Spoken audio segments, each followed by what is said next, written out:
Good morning everyone. Today we are going to talk about percentage composition. So what do you understand by percentage composition? Beta, it is a composition percentage of various elements present in a compound.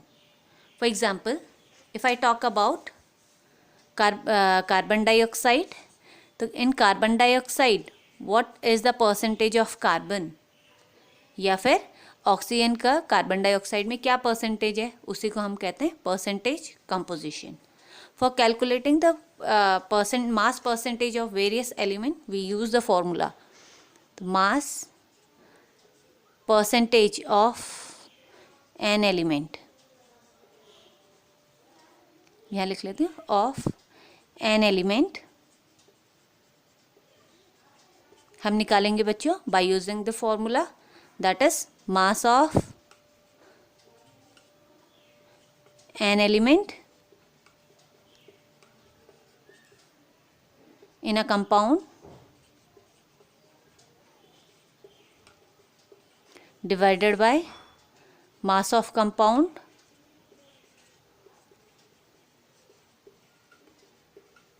into 100. तो ये formula use करके हम किसी भी compound में different element का mass percentage calculate कर सकते हैं. तो अभी मैं बात कर रही थी यहाँ पे कार्बन डाइऑक्साइड. तो हम यहाँ पे देखेंगे बच्चों कार्बन डाइऑक्साइड में कार्बन का क्या परसेंटेज है and what is the percentage of oxygen. ठीक है, तो अब यहाँ पे हम लेंगे, सपोज मैंने निकालना है यहाँ पे mass percentage of carbon in carbon dioxide. तो मास ऑफ कार्बन क्या होता है बच्चों, दैट इज 12U. ओके, क्योंकि यहाँ पे एक ही कार्बन है तो एक कार्बन का हमारे एक कार्बन एटम का मास है 12U. कार्बन डाइऑक्साइड का मास 44U. कैसे निकाला, कार्बन का हमारे पास 12 प्लस एक ऑक्सीजन का होता है 16. तो यहाँ पे हमारे पास है 2 ऑक्सीजन एटम्स. तो ये हो जाएगा हमारे पास 12 प्लस 16 2 या 32 which is going to come is 44. Okay, तो 44U हमारे पास क्या हो गया, mass of carbon dioxide molecule. तो इस तरीके से हमने लिखा कार्बन का mass divided by carbon dioxide का मास मल्टीप्लाई बाय 100. ओके, तो when you are going to solve this you are going to get is 27.28. तो यहाँ पे कार्बन का क्या परसेंटेज हो गया कार्बन डाइऑक्साइड में, that is 27.28% of carbon is present in carbon dioxide. तो इसी तरीके से हम ऑक्सीजन का परसेंटेज निकाल सकते हैं. तो यहाँ पे मैं लिख रही हूँ इसको मास percentage of oxygen in carbon dioxide. तो बच्चों हमारे पास ऑक्सीजन के 2 एटम प्रेजेंट हैं. तो 2 एटम का मतलब है एक एटम का मास है 16U, तो 2 का हो जाएगा हमारे पास 32. तो यहाँ पे मैं लिखूँगी 32 divided by 44 multiply by 100.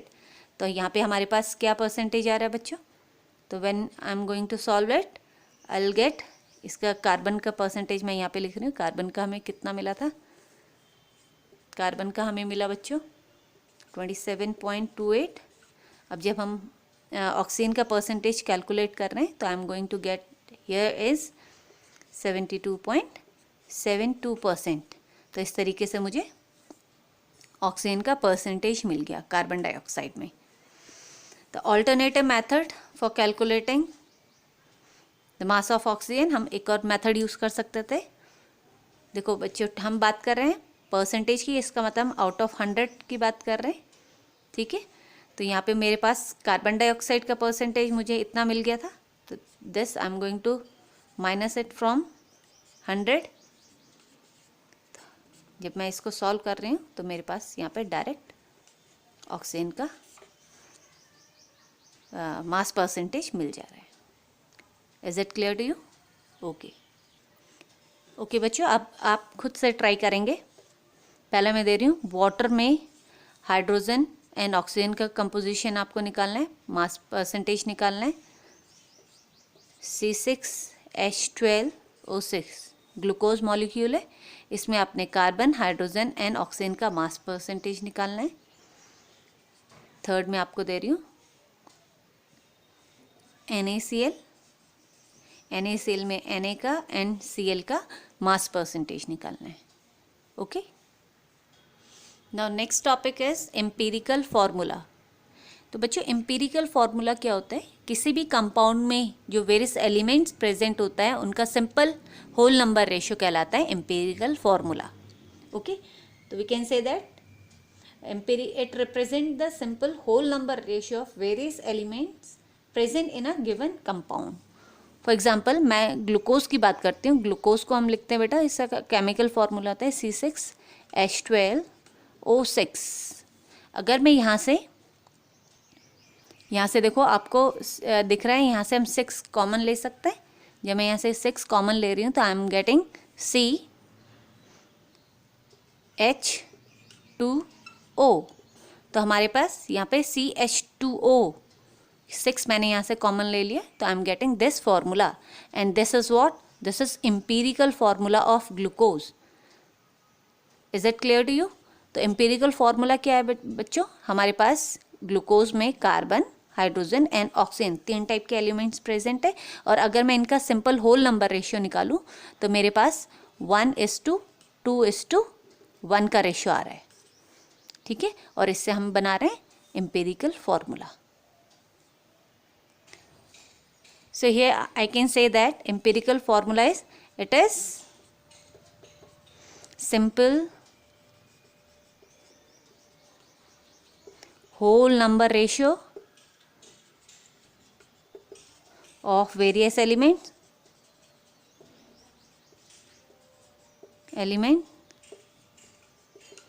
present in a compound.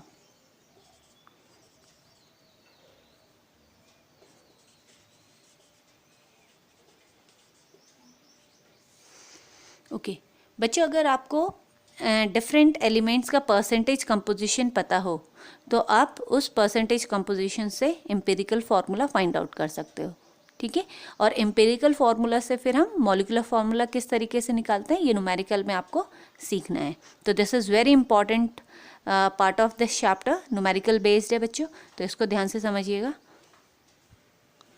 Okay student, here we are going to learn how to calculate empirical formula and molecular formula based on this question. I'll explain you. यहाँ पे question मैंने ले रखा है बच्चों. A compound contains 4.07% hydrogen, 24.2% carbon and 71.65% chlorine.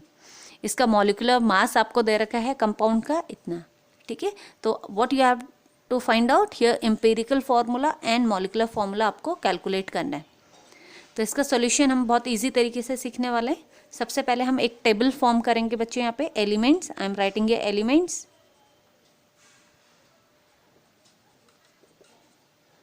के बाद हमने देखना है यहाँ पे मास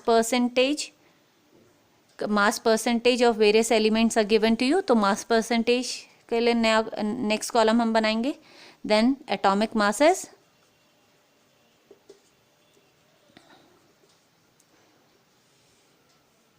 then number of moles find out करेंगे. Number of moles, then simple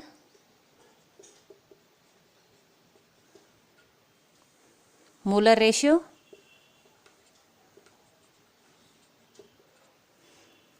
and last column हम बनाएंगे बच्चों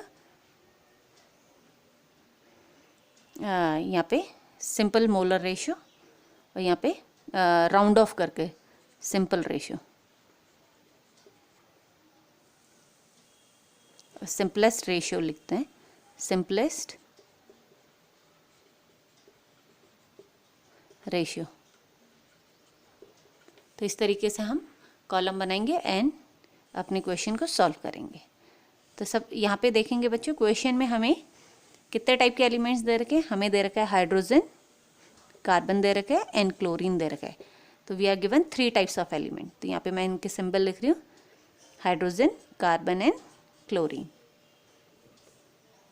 now will write here percentage. Hydrogen का परसेंटेज हमें दे रखा है बच्चों 4.07 आउट ऑफ 100 इतना हमारे पास हाइड्रोजन है. देन 24.2 परसेंट हमें दे रखा है कार्बन एंड 71.65% हमें क्लोरीन दे रखा है। ठीक है, नाउ इनके एटॉमिक मासेस लिखेंगे। हाइड्रोजन का एटॉमिक मास होता है 1U, कार्बन का होता है हमारे पास 12 एंड क्लोरीन का हमारे पास होता है बच्चों 35.5। अब हम नंबर ऑफ मोल्स कैसे निकालते हैं बच्चों? गिवन मास, ये आपके पास गिवन मास हो गया अपॉन मोलर इसका मोलर मास या फिर इसका ग्राम एटॉमिक मास। ओके, तो यहाँ पे आप लिख रहे हैं 4.07 divided by 1। Okay, same here 24.2 divided by 12 और यहाँ पे 71.65 डिवाइडेड बाय 35.5। तो इस तरीके से हम इनका नंबर ऑफ मोल्स कैलकुलेट कर सकते हैं। तो जब आपके पास यहाँ पे आप सॉल्व करेंगे इसको, तो what you are going to get here, आपके पास 1 से डिवाइड कर रहे हो तो आपके पास आ रहा है बच्चों यहाँ पे 4.07। तो 4.07 को आप सिंपल मोलर रेशियो में क्या लिखेंगे बच्चों? दैट इज आपके ओके, यहाँ पे ये कॉलम थोड़ा सा बड़ा कर लेते हैं, हम इसको इधर ही लिख लेते हैं और इसको राउंड ऑफ करके लिखेंगे। फिर इसको मैं थोड़ा सा यहाँ से इरेज कर रही हूँ।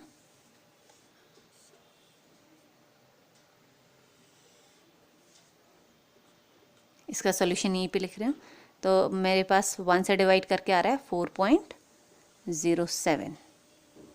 ओके, यहाँ पे 12 2 ज़ा 24, तो यहाँ पे मेरे पास आ रहा है बच्चों 2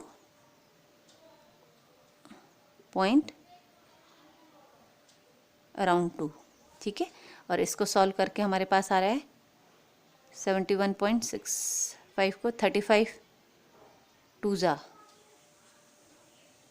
तो नियर अबाउट ये हमारे पास इनको सॉल्व करके आया। तो अब नेक्स्ट कॉलम हमने बताया था यहाँ पे सिंपलर मोलर मास,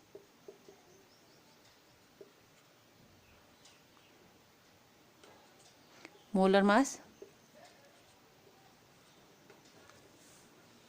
यहाँ पे हमने कॉलम बनाया था। तो यहाँ पे हम क्या कर रहे हैं बच्चों, अब यहाँ पे किस तरीके से सिंपलर मोलर मास निकालेंगे आप? मोलर मास का रेशियो देखो, यहाँ पे हम चेक करेंगे बच्चों which one is the least number of moles, उसको हमने अदर मोल से डिवाइड कर देना है। तो यहाँ पे देखो, यहाँ पे हमारे पास आ रहा है 4.07, यहाँ पे आ रहा है 2.2 और यहाँ पे आ रहा है 2.01।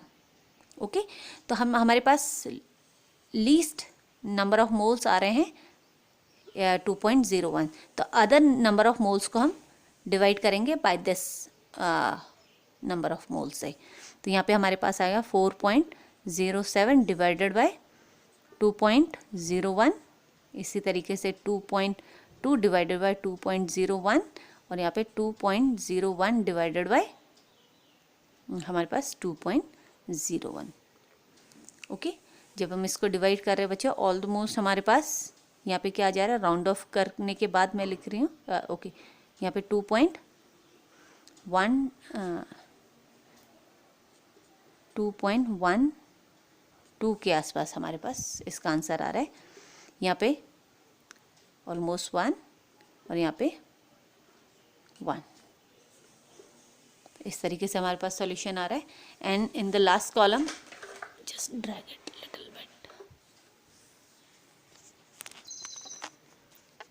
ओके, तो लास्ट कॉलम हम बना रहे हैं simpler molar ratio, yes simplest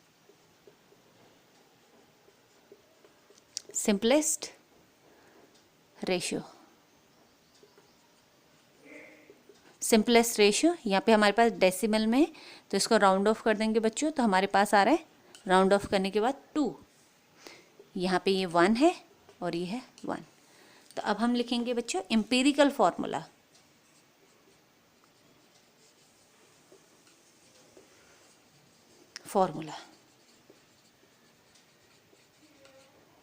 तो आप यहाँ देखिए, हाइड्रोजन के हमारे पास सिंपल कितने एटम आ रहे हैं? 2, तो यहाँ पे हम लिखेंगे H2। क्लोरीन के कितना आ रहा है बच्चों? 1, sorry, carbon है, this is carbon 1, carbon 1 and chlorine is also 1. ठीक है, तो 1 लिखने की ज़रूरत नहीं, तो आपके पास आ गया H2CCl. तो ये आपके पास आ गया एम्पिरिकल फार्मूला. अब हमें फर्स्ट पॉइंट हमारा आ गया बच्चों एम्पिरिकल फार्मूला. अब मॉलिक्यूलर फार्मूला हमें निकालना है. ठीक है, तो मॉलिक्यूलर फार्मूला निकालने के लिए हम सबसे पहले कैलकुलेट करेंगे एम्पिरिकल फार्मूला मास. एम्पिरिकल फार्मूला मास, तो किस तरीके से इसको कैलकुलेट करते हैं, ये हमारे पास एम्पिरिकल फार्मूला आया था. तो फार्मूला एम्पिरिकल फार्मूला मास हम इन एटम्स के मासेस को ऐड कर देंगे. तो हाइड्रोजन के हमारे पास 2 एटम है, एक का मास होता है 1U, प्लस कार्बन के हमारे पास एक एटम है, एक कार्बन एटम का मास है 12, और इसी तरीके 35.5 एक क्लोरीन एटम का मास हो गया. ओके, तो when we are going to solve this, यहाँ पे हमारे पास सॉल्यूशन के बाद 35, यहाँ पे हमारे पास आ गया 0.5, 5, 6, 7, 8, 9 और 3, 1, 4, इतना हमारे पास इसका U. एम्पिरिकल फार्मूला मास हमारे पास ये आ गया इसका. आपके पास दे रखा है बेटा, ये हमें ग्राम में दे रखा है. इट मीन्स हमारे पास जो मास दे रखा है, हमारे पास ग्राम मोलर मास दे रखा है, और we can say molar mass दे रखा है, तो इसको भी हम ग्राम में ही ले लेंगे. ओके, तो अब हमारे पास दे रखा है बच्चों मोलर मास.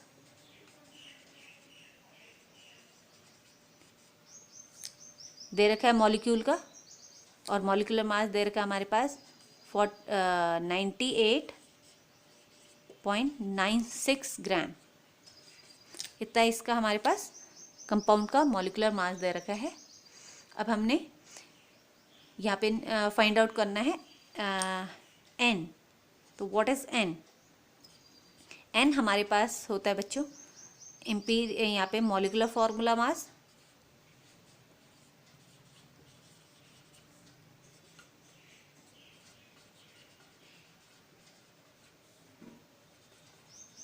या जिसको हम कह रहे हैं molar mass upon empirical formula मास.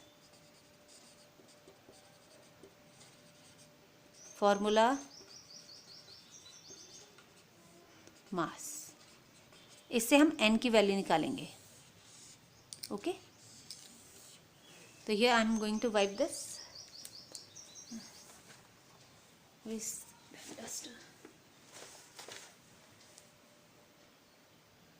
ओके, तो मैं यहाँ पे इसको इरेज करते हैं बच्चा.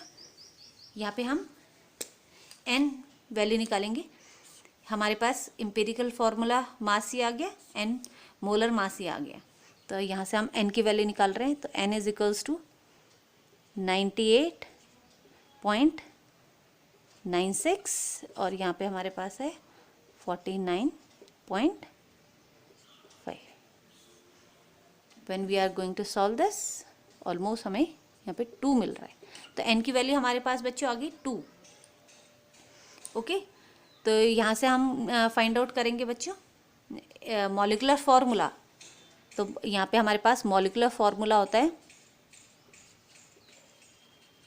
Formula is equals to empirical formula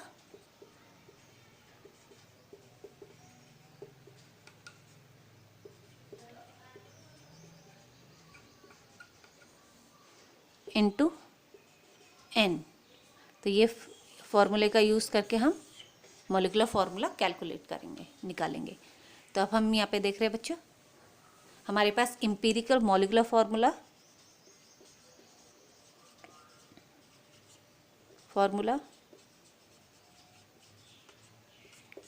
empirical formula हमारे पास आया था H2CCl. ये हमारे पास एम्पिरिकल फार्मूला था, और इसको हम मल्टीप्लाई कर देंगे by 2. When we are multiplying it, हमारे पास आ रहा है बच्चों H4C2Cl2. ओके, तो इसको मैं लिख रही, कार्बन पहले लिख लेते हैं C2H4Cl2. तो this is our molecular formula. Okay, so students, I have given here 2 questions for the practice. Sidewise I have given the answers of the questions, and I request you to practice NCERT questions as well. Then, so all the best.